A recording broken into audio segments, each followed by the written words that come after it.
त्रिभुवन पीड़ा हरणहार हो,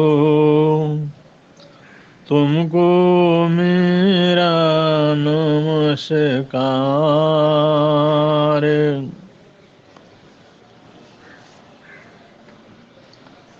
सर्व जगत के अलंकार, प्रणाम तुम्हें मेरा हर बार। तीन जगत के नाथ आपके चरणों में जाऊं बलिहार। भवसागर के शोषण करता, तुमको वंदन बारंबार। भवसागर के शोषण करता, तुमको वंदन बारंबार।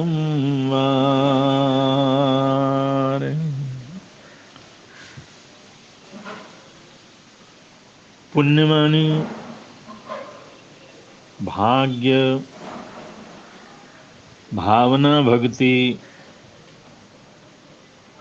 प्रार्थना, शक्ति और सिद्धियां,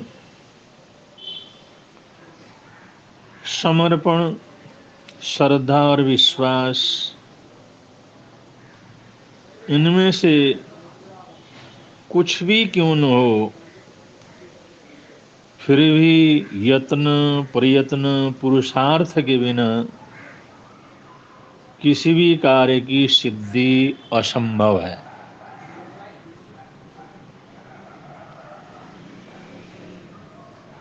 श्रवण भगवान महावीर स्वामी ने सभी समवायों को स्वीकार करते हुए सर्वाधिक महत्व पुरुषार्थ को दिया है। पुरुषाकार पराक्रम की स्थापना की है।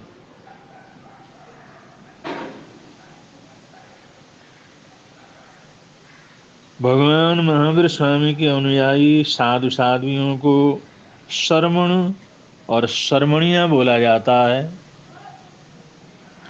इसका तात्पर्य है जो कि सदैव श्रम शील और पुरुषार्थवादी रहते हैं। स्वयं भगवान महावीर स्वामी को उनके नाम के साथ श्रमण भगवान महावीर ये संबोधन दिया जाता है।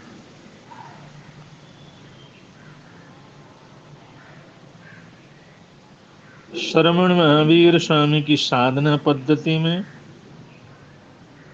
अकर्मण्यताओं को कोई स्थान नहीं है। कर्मण्यता पुरुषार्थ को विशेष महत्व दिया गया है।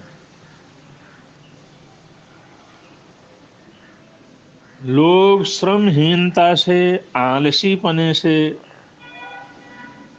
अपने आप को बदकिस्मत बना देते हैं। एक आदमी को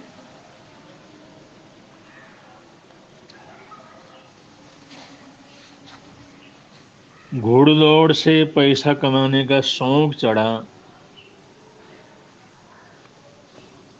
सोचा बढ़िया से बढ़िया घोड़ा लाओ, रेस में लगाओ,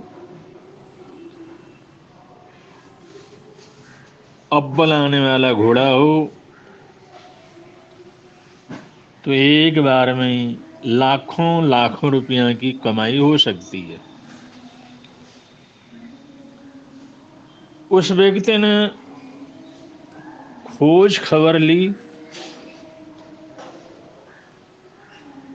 और उसने रेस का घोड़ा खरीदा जो सदैव अव्वल ही आता था। लोग बड़ी प्रशंसा करते थे।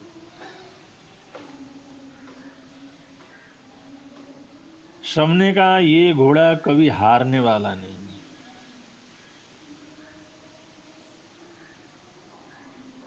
उस अव्वल दर्जे के घोड़े को खरीदा और बढ़िया अस्तबल में ले जाकर के बांध दिया और साइन बोर्ड लगा दिया, दुनिया का सबसे तेज दौड़ने वाला घोड़ा।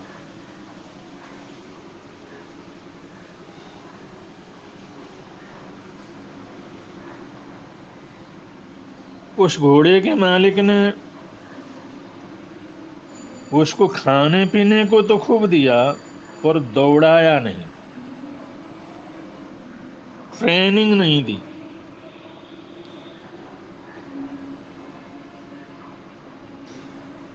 न बाहर घुमाने के लिए ले गया, न उसकी घुड़सवारी वगैरह की। बस उसको तो ये भरोसा था मेरा घोड़ा अव्वल दर्जे का घोड़ा है और रेस में जरूर जीतेगा। एक ही जगह पर उसको बांध करके रखा।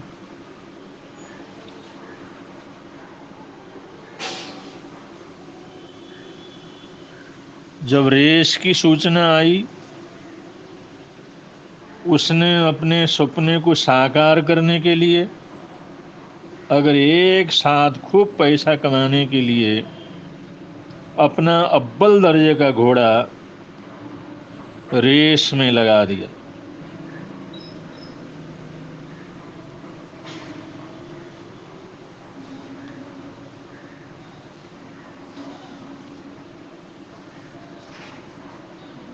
रेस हुई,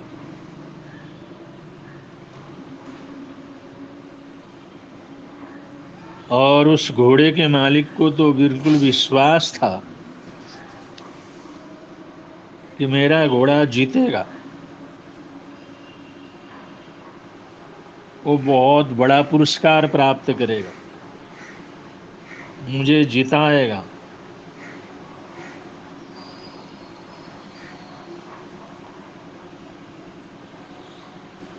उस अंतर्राष्ट्रीय कंपटीशन में भाग लेने वाले लोग, कलाकार, एथलीट्स, कलाकार आदि 15 मिनट के या 15 सेकंड के प्रदर्शन के लिए 15-15 साल तक मेहनत करते हैं, प्रैक्टिस करते हैं। उनसे पूछकर देखिए क्या ये लोग भाग्य से जीतते हैं? निरंतर प्रैक्टिस का, निरंतर अभ्यास का महत्व होता है।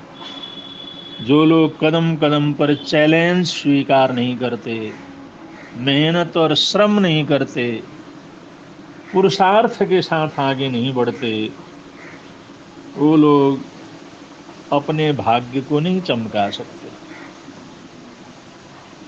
हारने वाले सोचते हैं उनकी जिंदगी ने ही उनके साथ नाइंसाफ किया है।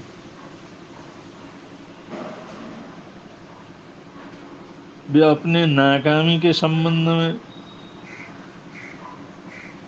या अपने असफलता के लिए किसी दूसरे को ही दोष देते हैं। अपनी तैयारी नहीं होना, इसकी तरफ उनका ध्यान नहीं जाता। भाग्य भी उन्हीं का साथ देता है जो अपने मदद खुद करना जानते हैं।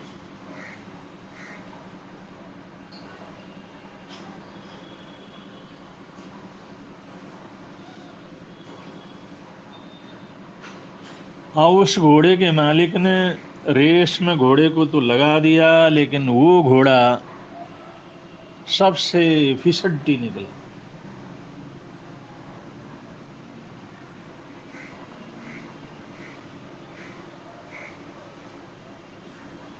क्योंकि उसको प्रैक्टिस नहीं थी, निरंतर उसने दौड़ नहीं लगाया था, निरंतर अभ्यास नहीं किया था, इसलिए उस रेस कंपटीशन में आगे नहीं जा सका, वो पीछे रह गया। आलसी लोगों को ऐसे ही निराशा हाथ लगती है। एक गांव में बाढ़ आ गई। बाढ़ की बात सुनकर के खलबली मच गई। सभी गांव के लोग जान बचा बचा कर भागने लगे। एक आदमी था, वो आराम से अपने घर में बैठा था। उसे पूरा भरोसा था, मैं भगवान का भक्त हूँ, मैं भगवान के प्रति अटूट श्रद्धा रखता हूँ और मुझे विश्वास है मैं डूबूंगा नहीं, और ऐसी स्थिति आ गई तो भगवान खुद आकर के बचाएंगे। सड़कों में पानी भर गया, सरकारी जीप भाग भाग करके रेस्क्यू करती रही, लेकिन वो बाहर भागने की बजाय वो दूसरी मंजिल में चढ़ गया और भगवान के प्रति भरोसा रख करके बैठा रहा। पहली मंजिल पूरी तरह से डूब गई तो वहां पर बचाव के लिए, रेस्क्यू के लिए नावें आईं और उसके घर के सामने भी नाव आकर के आई। उन्होंने कहा फटाफट बैठो और यहाँ से बाहर चलो। उसको तो भाग्य के ऊपर बड़ा भरोसा था, भगवान के ऊपर बड़ा भरोसा था। वो उस नाव का सहारा लेने की बजाय वो ऊपरली मंजिल में चढ़ गए। पानी का स्तर इतना बढ़ता चला गया, बाढ़ इतनी भयंकर थी, दूसरी मंजिल भी डूब गई। तो छत में फंसे हुए लोगों की रेस्क्यू के लिए जो हेलीकॉप्टर वहां से आ रहे थे, एक हेलीकॉप्टर आया और उसने कहा रस्सी को पकड़ो और इसमें बैठो, जान बचाओ। लेकिन उसको तो भगवान से ही भरोसा था। उस भरोसे में उसके प्राणांत हो गए, वह मर गया। और मर करके जब भगवान के पास पहुंचा, ईश्वर के पास पहुंचा, उसने बड़े निराशे से वहां पर पूछा, हमने आपके प्रति इतनी प्रार्थना की, इतना भरोसा रखा, इतना विश्वास रखा, लेकिन आपने हमारे को नहीं बचाया। हंसते हुए ईश्वर ने कहा, तुम क्या समझते हो, जीप, फिर नाव, फिर हेलीकॉप्टर किसने भेजा था? अरे कुछ तो अपने हाथ पैर हिलाते, कुछ तो श्रम और परिश्रम करते, कुछ तो बचने की कोशिश करते। जो आदमी खुद का सहयोग नहीं कर सकता, जो खुद की सहायता नहीं कर सकता, उसकी सहायता ईश्वर भी नहीं कर सकते।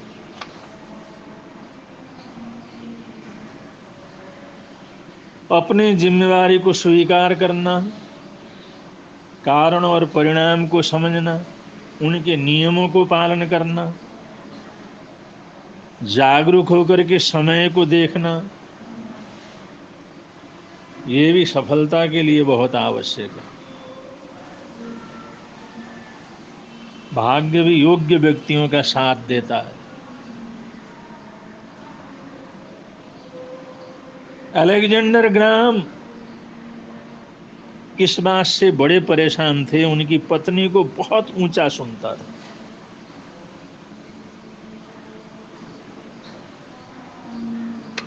वो परेशान हो गए ऊंचा सुनने से।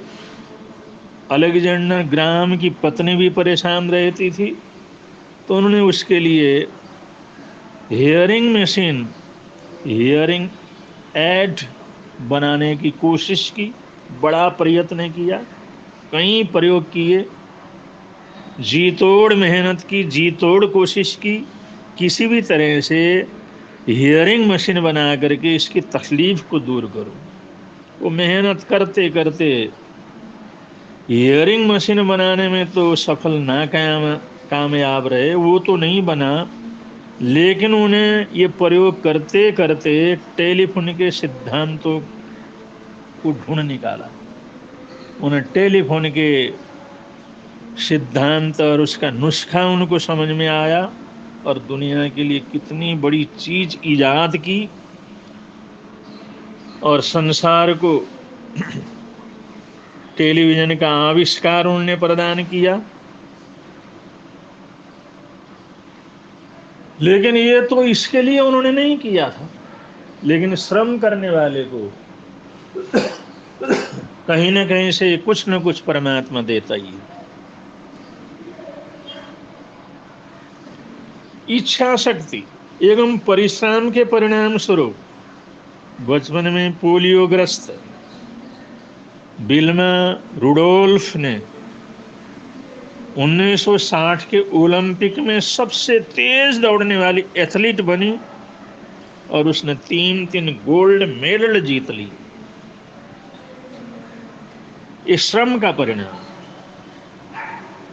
5 साल की एक पोलियोग्रस्त बच्ची के पैरों में की उस पैरों की ताकत के लिए, दोबारा पैरों का ताकत प्राप्त करने के लिए उस बच्चे ने तैरना शुरू किया, तैराकी प्रारंभ की और आगे बढ़ते बढ़ते मेहनत करते करते गहरी इच्छा शक्ति और निरंतर परिश्रम की वजह से 1956 के मेलबोर्न ओलंपिक प्रतियोगिता में 3 अलग अलग स्पर्धाओं में बाजी मार करके गोल्ड मेडल जीत करके रिकॉर्ड बनाया। उसका नाम था शैली मान। हमारा जीवन भी रेस के घोड़े के समान, जीवन की रेस में सेंचुरी बना सकता है। 100 वर्ष तक अपने शरीर को अच्छी तरह से हम रेस में चला सकते हैं, लेकिन उसके निरंतर अभ्यास की, प्रैक्टिस करते रहने की जरूरत है, रोज दौड़ते रहने की जरूरत है। हम भी कई बार जीवन में कभी मन से, कभी शरीर से अपाहिज हो जाते हैं, कभी गिर जाते हैं, कभी एक्सीडेंट वगैरह हो जाता है, शरीर का टूट फूट वगैरह हो जाता है। लेकिन अगर हमारी इच्छा शक्ति बराबर है, अगर हम कुछ न कुछ प्रयत्न करते रहते हैं, कोई रुकावट है उसको चैलेंज समझ करके आगे बढ़ते रहते हैं, तो कोई भी बीमारी आ जाए, कैसा भी दर्द और तकलीफ सामने ना आए, कितने भी विघ्न बाधाएं नहीं आए, लेकिन वो जीवन के रेस में हर हालात के अंदर सफल हो सकता है। बस इच्छा शक्ति और श्रम और प्रैक्टिस और प्रयत्न की जरूरत होती है। अगर ऐसा करते रहते हैं तो हम हर लक्ष्य को बड़ी आसानी से प्राप्त कर सकते हैं, लेकिन उसके लिए समय निकालना, जागरूक रहना और निरंतर प्रयत्न करते रहना ये परम आवश्यक है। जो इस आवश्यक नियम को समझेंगे, स्वीकार करेंगे और वो जीवन में उतारेंगे, वो जीवन में हर हालात के अंदर सफल और सुखी जीवन को व्यतीत कर सकते हैं। इन्हीं मंगल कामनाओं के साथ, सद्भावनाओं के साथ आज के वक्तव्य को विराम दे रहे हैं। बोलिए भगवान महावीर स्वामी की जय।